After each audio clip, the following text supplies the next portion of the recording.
కొమరంభీం ఆసిఫాబాద్ జిల్లా పలు ప్రభుత్వ కార్యాలయాల్లో జిల్లా కలెక్టర్ హరిత ఆకస్మిక తనిఖీలు నిర్వహించారు. జిల్లా కలెక్టరేట్లోని మహిళా శిశు సంక్షేమ శాఖ సీనియర్ సిటిజన్ ట్రాన్స్జెండర్ కార్యాలయం, జిల్లా ట్రెజరీ చీఫ్ ప్లానింగ్ కార్యాలయం, హార్టికల్చర్ కార్యాలయం, సివిల్ సప్లై కార్యాలయం, కలెక్టరేట్ సెక్షన్, జిల్లా వైద్య ఆరోగ్య శాఖ కార్యాలయంలో ఆకస్మిక తనిఖీ చేసి హాజరు పట్టిక పరిశీలించారు. అధికారులు సిబ్బందిని వివరాలు అడిగి తెలుసుకున్నారు. నేను ఇప్పుడు అప్పుడు అనలేదు, నాకు ఎప్పుడు బుద్ధి పడితే అప్పుడు వస్తా.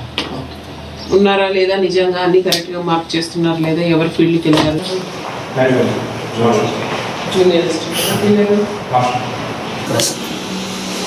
సంతపెట్టడం ఎంత దూరం అయ్యా బాబు.